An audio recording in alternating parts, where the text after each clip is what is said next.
Attention, please. Attention. Do I have everybody's attention now? Burn it down! This is the In My House Pro Wrestling Podcast. Finally, The Rock has come back home. Scotty Villa brings you your new favorite pro wrestling podcast. There is nothing you could do that is more dangerous than wrestling CM Punk. He's got the latest in covering all of the major promotions in professional wrestling. Austin 316 says I just whipped your ass. Breaking news and hot topics, he's covering everything from Monday night till Sunday night's main event. I'm the hottest thing in professional wrestling. I'm Dr. Britt Baker. And we never forget to go old school. I was rowdy before rowdy was cool. From the golden era. The irresistible force meeting the immovable object. To the attitude era. And if you're not done with that, then he's got 2 words for you. To the revolution. It's about the 14 years it took me to go from undesirable to un-goddamn deniable. And everything in between. This is your pro wrestling podcast. This is In My House. Give me a hell yeah. Welcome to my house, baby, take control. Welcome everyone to the In My House Pro Wrestling Podcast. It's a nice little Sunday afternoon. Myself, Scotty Villa, UK Tom, Monday Night Mike. We are all here reacting to what we all witnessed last night. Fellas, the Elimination Chamber live from the Sky Dome in Toronto.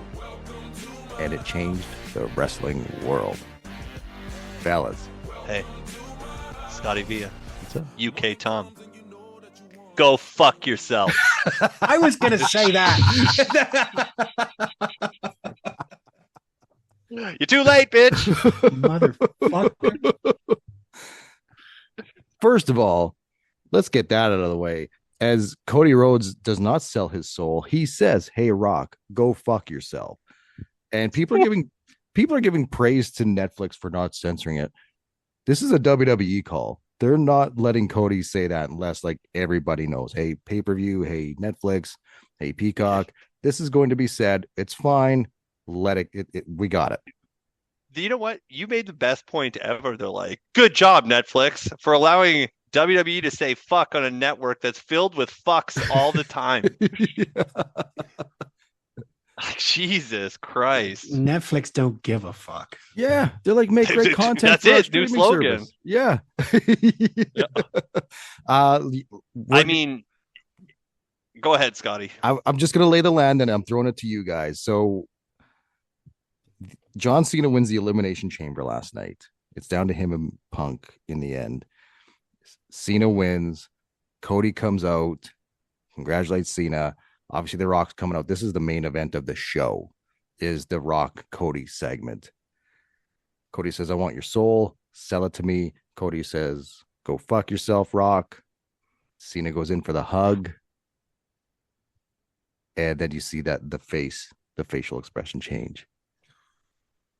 Tom shaking his head. He still can't believe it. They pull apart from the hug. Big smiles back on Cena. Dick kick. Immediate dick kick by John Cena to Cody Rhodes. And the heel turn has happened. John Cena, in his alleged final year as a pro wrestler, has turned heel. And the beatdown ensues. Tom, I want to go to you first. Thoughts as you're watching the John Cena heel turn happen? That was awesome. I literally never thought that would happen ever. And I mean, I popped what I thought was the biggest pop of the night for the go fuck yourself. Yeah, for sure. And then when Cena kicked him squarely in the dinky, it was I literally jumped off the couch. I was like, no. I could not believe they were doing it. And fuck, what a turn. Cena was fantastic. John Gotta give Cena it- was fantastic. Gotta get a little credit to Cody. He sold that like a motherfucker. The whole thing was great. Why was Travis Scott there? Who is Travis Scott? Was more my question. Yeah, I'm the only one with it in this fucking pod. What- Pretty big what- deal, that Travis Scott. Pretty popular recording artist. Once again, I admit that that's a me problem, not a them problem. But that was a little bit weird. But not a negative, just a little bit weird because we wouldn't want to be negative on the In My House Pro Wrestling podcast. Yeah, no, we're not that negative. I don't think we're that negative. Oh, wait, I'm negative all the fucking time. We're talking about heel John Cena. Get ready for nothing but negativity. Everybody, including Travis Scott, regardless of whether I know who he is or not, they were very good here. Michael Cole also needs credit. Oh, He was fantastic. Michael Cole, I think, really turned it up during Sammy and Kevin Owens, which we'll get to. Side note, whilst we're just talking about commentary, Pat McAfee, go fuck yourself. I agree. You know what? I was just on the phone with Scott. I forgot to mention it. Yeah, I am way past that. Ship has sailed. I don't think Pat McAfee is great on commentary. I don't. I really liked him until last night, but now Pat, go sit on a cactus. Like, fuck off. It's not even the Canada stuff. Like, I don't care about that. Like, I just don't think he is adding to the show other than having one of the most popular like podcasts and programs on the internet.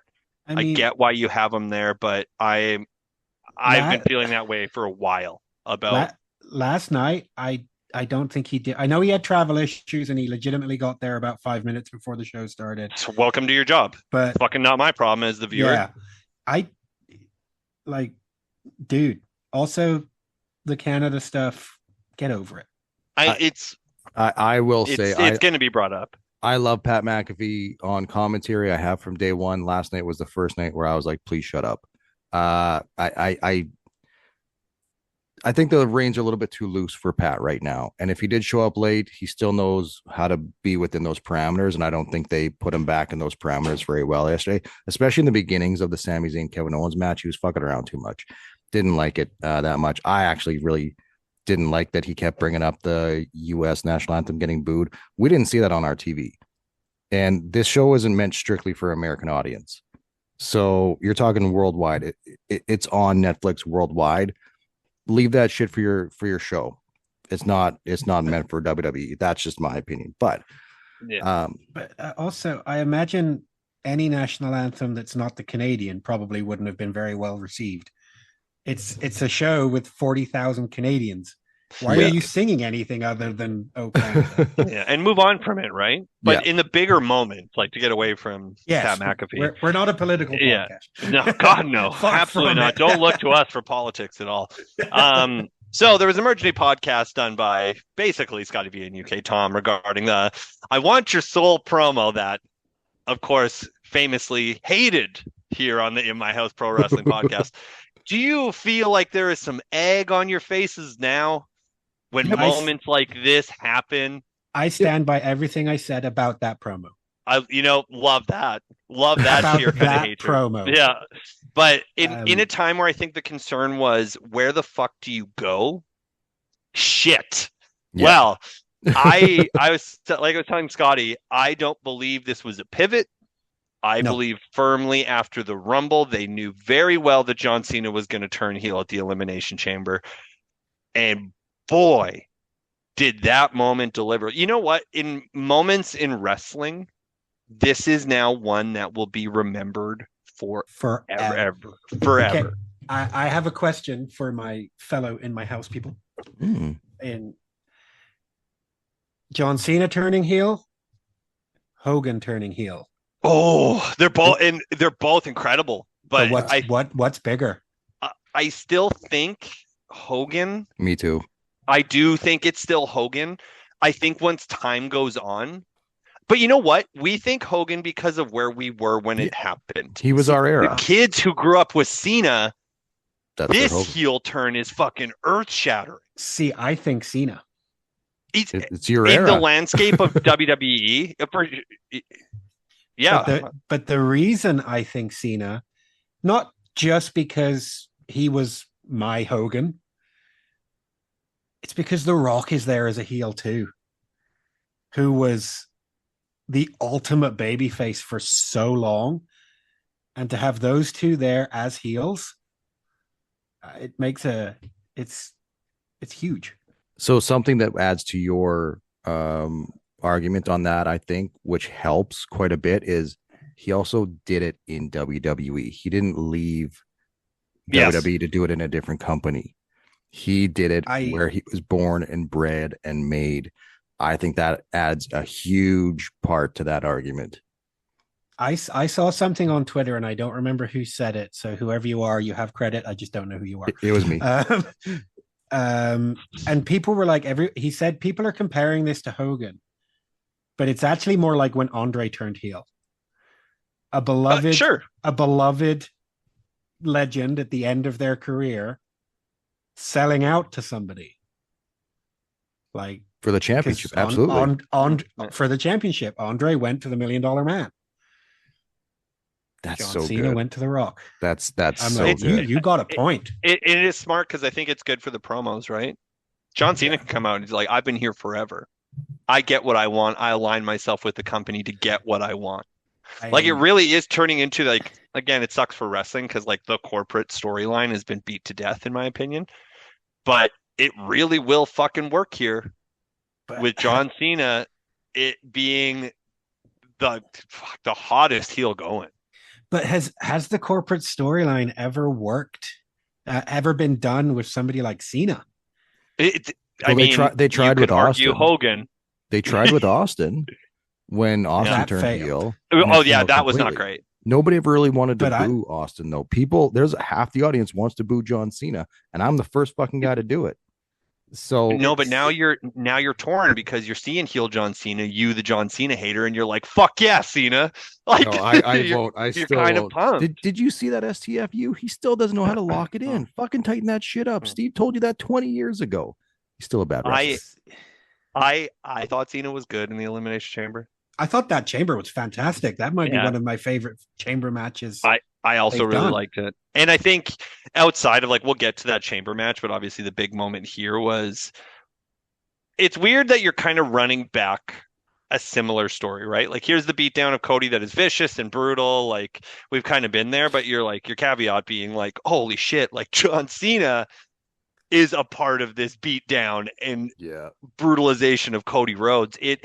I was like sitting where I am, where we do the pod, like 3-screen setup, and like I was playing games while watching the show, and I literally like from Kevin Owens and Sami Zayn on, I was just glued to the fucking screen. And that moment, like Todd said, the go fuck yourself popped me. I was like, damn, good for them. Like they a little bit of a harder edge. Like this is good. Cody really standing up for himself. Like that's going to get him over even more. But when the turn happened, I was literally, it felt like Taker jaw drop when Taker lost at Mania. Yeah. Like I was just like, no way. You think about that though. Think about that sequence, that transaction that happened right there. Everyone is popping for the go fuck yourself by Cody Rhodes. Everyone's popping for it. The highest of highs, right? To make everybody think that that's what we're there for. This is why it's the main event, because they dropped the F-bomb. And Cody's going to stand up for himself and the American Nightmare people. So nobody saw John coming in that moment. You absolutely couldn't, because we were all texting each other, holy fucking shit. Did he really just say that? Yeah. Everyone's on Twitter, holy shit, did you see that? So no one's expecting it. That's how perfect last night was, the way that show ended.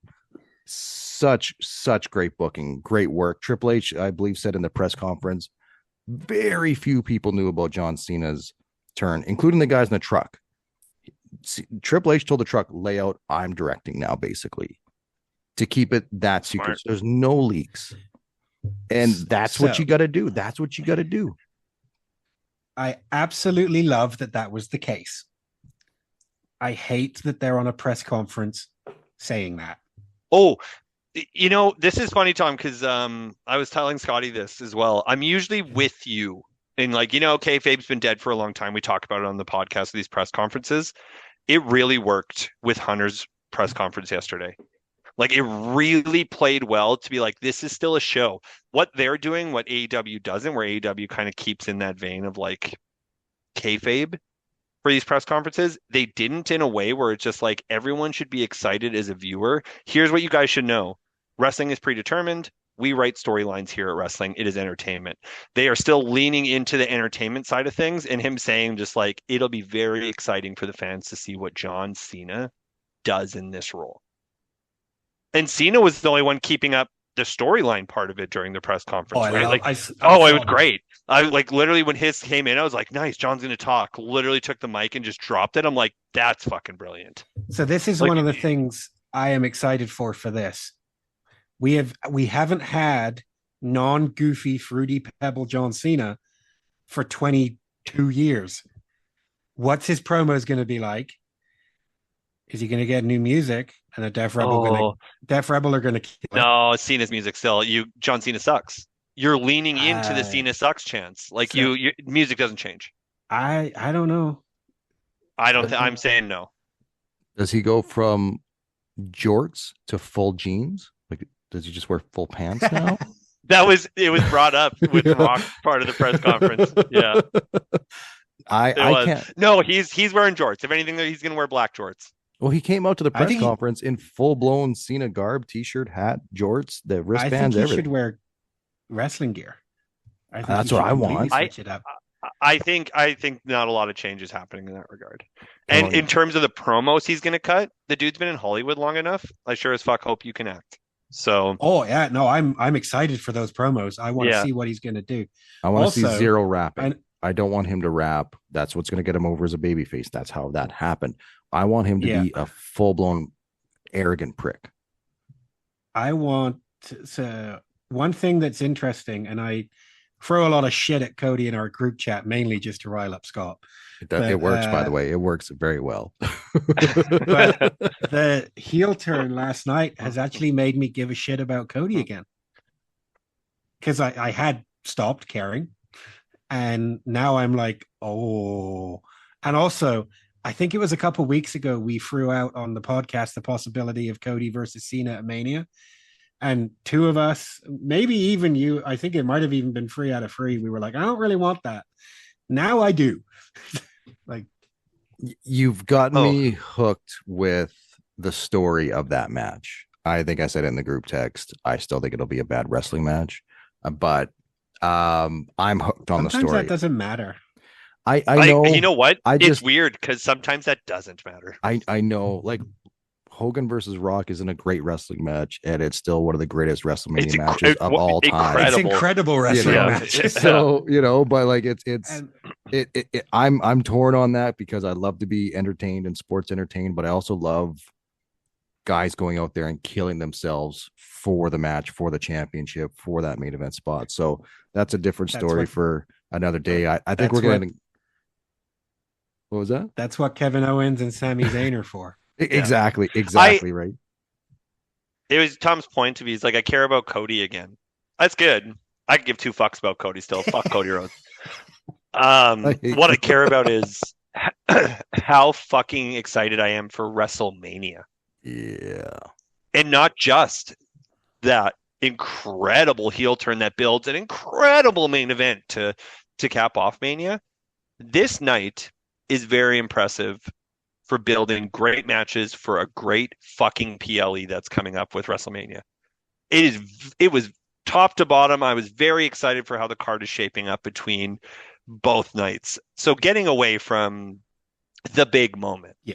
Because we're going to end up talking about that dick kick forever. The internet, you've all listening to the pod, there's no way you didn't see that incredible moment from Elimination Chamber. But the men's Elimination Chamber storytelling, I agree with Tom. I think it was a fantastic Elimination Chamber match. I thought everyone was pretty good, minus Damian Priest, because I still fucking hate Damian Priest. I just don't get it. I don't think I'll ever get it. I think Finn Balor's a fucking loser, but you get Damian Priest right back in the Judgment Day, add him to the loser squad again. Like, Jesus Christ.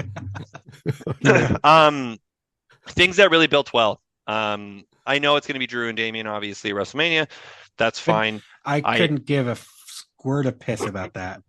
I feel bad for Drew McIntyre, if anyone. Yeah, hey, you're gonna work Damian Priest. You're like, fuck. That guy's not very good, but okay. And also, it's just a good build of how it happened. Getting Drew out of there. Also, props to WWE camera crew in this era.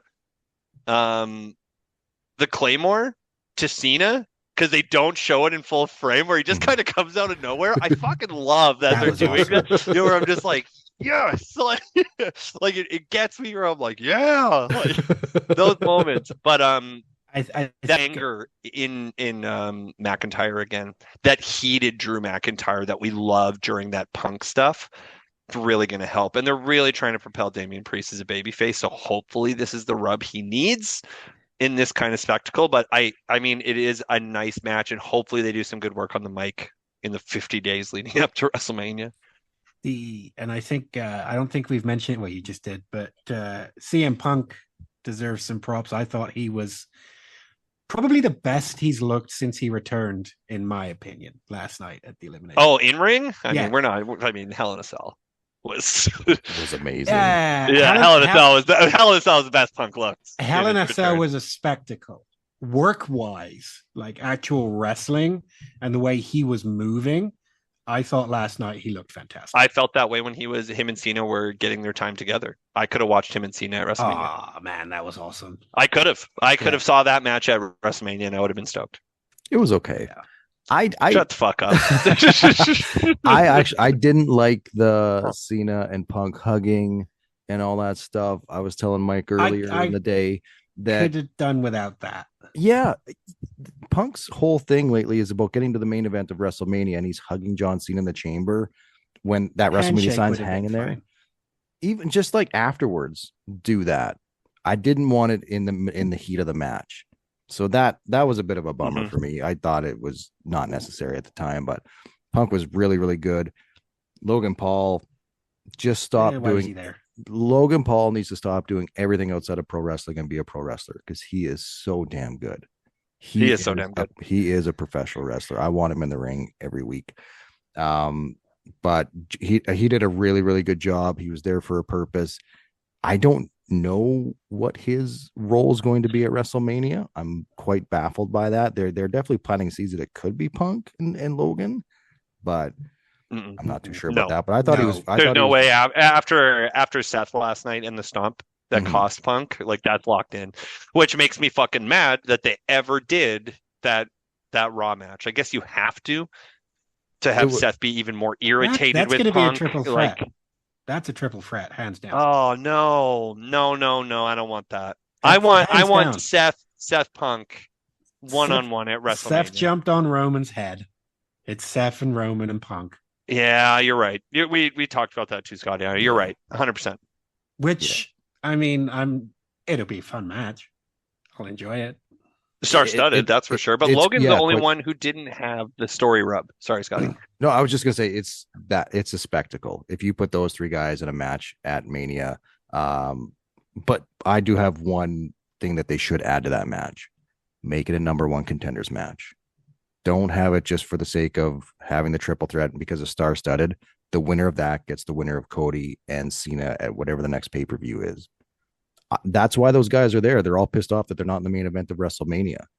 They want to get their comeuppance back on Seth, but they're all fighting for that championship. They don't have the opportunity now. I'd love to see it be a number one contenders match. I just thought of something about Cody Cena that's going to have the ability to piss all of us off at the same time, which is going to be funny. Go on. John Cena trying to take a Cody cutter. Ugh. It'll piss off Scotty because he won't be able to take it very well, and it'll piss off me and Mike that the move even happened. Yeah, that he's even doing it. It'll double. You nailed it. You're right. I am pissed off. It'll double piss me off because we'll hear Cena call it 30 seconds before. Hit the Cody cutter now. Yeah, hit it now. Fuck! I heard everything in that chamber last night. I heard everything, John. Come on now. If you can't lower your voice, grow some hair out to try to block some of that sound going out. But just brutal. Lot of stones being thrown about the hair on this pod. Not from me. A lot of fucking stones being thrown. The only person who should be saying it is fucking me. John, just shave it, buddy. Do it. Get it Nah, he's shaved, going buzz to it Turkey to down. get that fucking hair replacement. It's You'd not think he would have working. done that by now. Yeah. Well, he can't now. He can now. He's gotta ride it out. Mania season. It's bad. But getting back on track here, a great chamber match. Fucking really propelled some stories for WrestleMania. It's going to be exciting that Scotty and I talk. There is no PLEs now. We are PLE list until WrestleMania, so they're really going to have to rely on television programming, which I fucking hate to watch. You guys know it. I can't stand watching 3 hours of any of that. So now I'm going to obviously be watching Monday Night Raw with you guys when it starts tomorrow, because I don't want to miss the fallout after that moment. Speaking of propelling storylines into WrestleMania, we saw the return of Jade Cargill. Ooh, did we ever? I guys, she fantastic.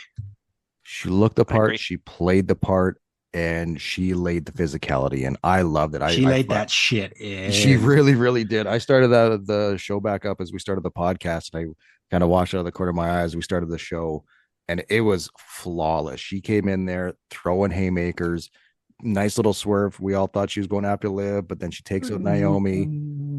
Kayfabe, brother. But looked awesome, looked great. Bianca selling it where she can't get out of her pod in the chamber as her partner beaten up. Bianca was great. Excellent. I have to give a very honorable mention to Liv Morgan after that was done, when Liv was going up to Bianca saying, "This is on you. This is your fault. You thought it was me. That's your girl. She did that. I didn't do it." She sold that so well. I gotta add to that too, because I thought Liv Morgan was fantastic when Jade was charging to the ring and she's like, "It wasn't me. It wasn't me. It wasn't me." I thought that was fantastic. Liv Morgan was the MVP of that chamber match. That's the best I've ever seen her work.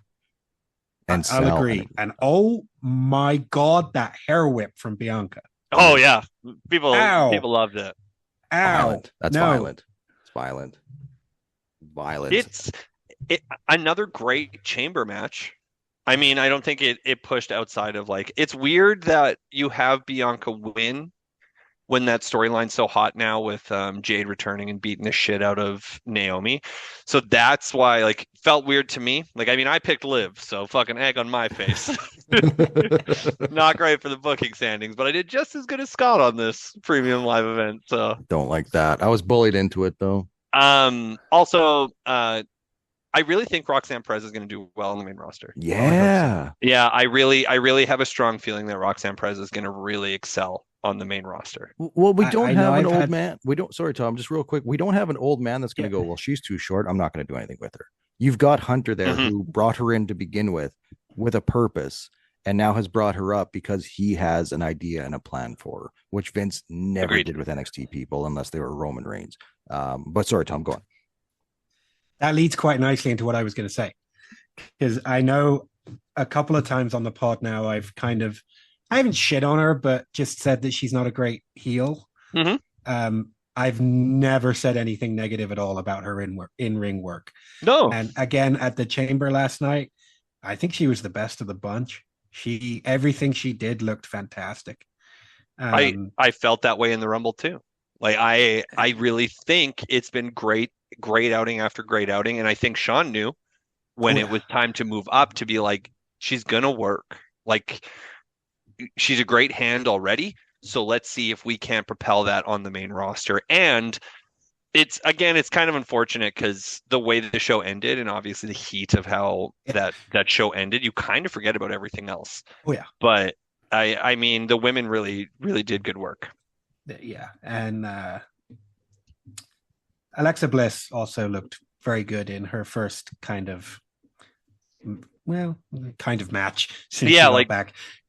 She did well, and I love the Twisted Bliss finish, so I popped for that. I did too. I texted it right away. Alexa Bliss is my favorite women's wrestler, possibly of all time. I think she's fantastic.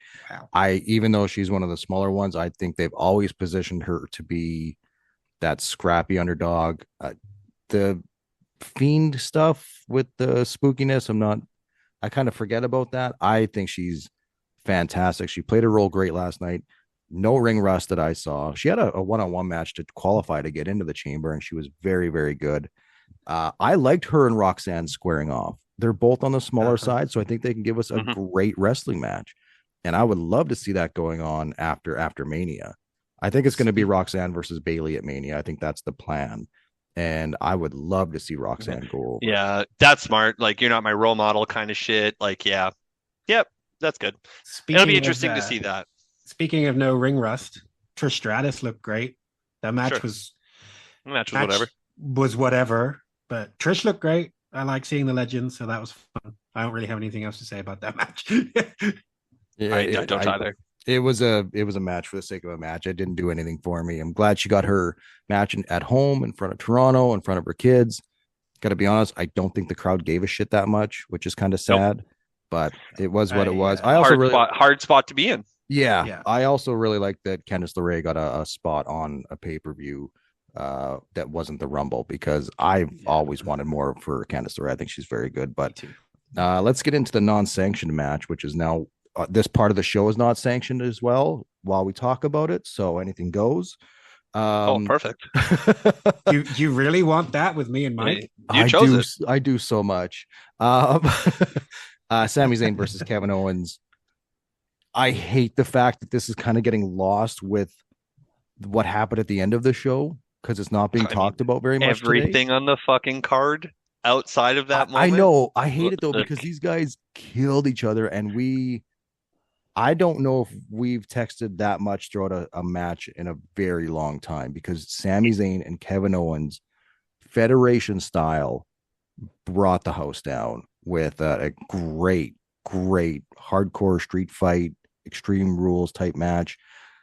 Unbelievable. The guys went all in. They threw it back to the Ring of Honor days. I mean, we knew these two were going to deliver. They always do. Even without throwing shade at Sami Zayn, that was one of my favorite matches of the year. You're getting soft with this. Fuck Sami Zayn. Fucking I know whatever. We're only in February, but that was one of my favorite matches. It was fantastic. It's the best wrestling match on the card. Oh yeah. If you look back at the night, you're like, if you're talking about what happened in terms of work, no one outworked Kevin Owens or Sami Zayn. Yeah. No one. Hey, and we saw barbed wire in a WWE ring for the first time in 20 years. Yeah. Wild. You're gonna build this to be what it is. And I hated the idea where it's fucking non-sanctioned. Like, Jesus Christ. Just have a street fight. And it's awesome, too, that like, they bring in the ref with they're like, you notice he's not wearing his ref gear, but here comes a bunch of actual refs after. Yeah, I know. Like, there's the nitpicky part of me, but they made use of the space, so I didn't feel like it was too long outside of the ring. The double tables, or him eating the table spots, really great. The Sammy fucking push table spot. Cool. I was just like, God damn, no thanks. If I'm working, they're just like, you're doing this. I'm like, no, I don't do that. I would have had a nitpick if Kevin Owens took that bump. Taken that so many times that in my head, it's the Kevin Owens bump. It's kind of like the ladder bump where he gets slammed on it. Like, it's the Kevin Owens bump. I'm real glad Sammy did it. The Blue Thunder Bomb onto the barbed wire chair that's on the chairs, that was stiff. Vicious. Awesome. It was awesome. My big one too is just like, I love good false finishes. Yes. And it sucks in these matches because your selling kind of goes outside the window, right? You're like, wow, you took a lot of damage to be able to just to do that and get up and get ready for the next spot. But it's okay. Like, in this kind of clusterfuck, I'm expecting it to be a little more like indie in their approach.